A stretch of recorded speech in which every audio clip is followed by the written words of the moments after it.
मुझे सत्संग की महिमा सुनाइए।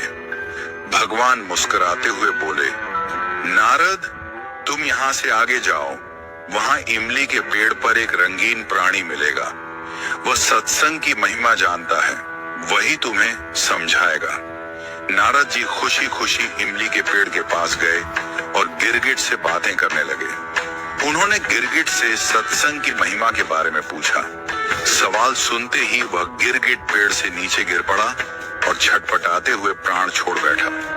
नारद जी आश्चर्यचकित होकर लौट आए और भगवान को सारा वृत्तांत सुनाया। भगवान मुस्कुराते हुए बोले, इस बार तुम नगर के उस धनवान के घर जाओ और वहां जो तोता पिंजरे में दिखेगा, उसी से सत्संग की महिमा पूछ लेना। नारद जी क्षण भर में वहां पहुंच गए। उन्होंने तोते से सत्संग का महत्व पूछा। थोड़ी देर बाद ही तोते की आंखें बंद हो गईं और उसके भी प्राण पखेरु उड़ गए। इस बार तो नारद जी भी घबरा गए और दौड़कर भगवान के पास पहुंचे। नारद जी ने कहा, भगवान, यह क्या लीला है? क्या सत्संग का नाम सुनकर मरना ही सत्संग की महिमा है? भगवान हंसते हुए बोले, यह बात भी तुम्हें जल्द ही समझ आ जाएगी। इस बार तुम नगर के राजा के महल में जाओ और उसके नवजात पुत्र से अपना प्रश्न पूछो। नारद जी थर थर कांपने लगे और बोले, अभी तक तो पक्षी ही अपने प्राण छोड़ रहे थे। इस बार यदि वह नवजात राजपुत्र मर गया तो राजा मुझे जीवित नहीं छोड़ेगा। भगवान ने नारद जी को अभयदान दिया। नारद जी ने हिम्मत जुटाई और राजमहल में आए। वहां उनका बड़ा सत्कार किया गया।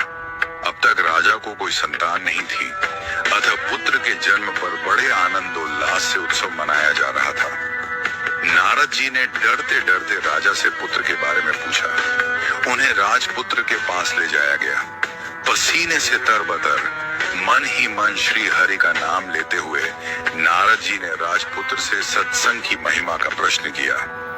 नवजात शिशु हंस पड़ा और बोला, महाराज, चंदन को अपनी सुगंध और अमृत को अपने माधुर्य का पता नहीं होता। ऐसे ही आप अपनी महिमा नहीं जानते, इसलिए मुझसे पूछ रहे हैं। वास्तव में आपके क्षण भर के संग से ही मैं गिरगिट की योनि से मुक्त हो गया।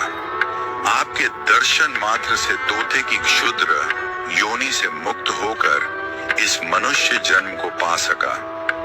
आपके साथ थोड़े से समय के सत्संग से मेरी कितनी ही योनियां अब कट गईं और मैं सीधे मानव तन में ही नहीं पहुंचा, अपितु राजपुत्र भी बना।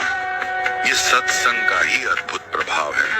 हे देव, अब मुझे आशीर्वाद दें कि मैं मनुष्य जन्म के परम लक्ष्य को पा सकूं।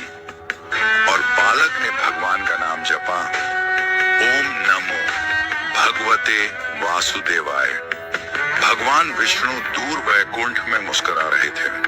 उनकी मुस्कान में यह संदेश छिपा था, जितना समय तुम भगवान और भक्तों की संगति में बिताओगे, उतना ही जल्दी तुम्हारे भीतर का अंधकार मिटेगा। सत्संग वह प्रकाश है जो जीवन का मार्ग बदल देता है।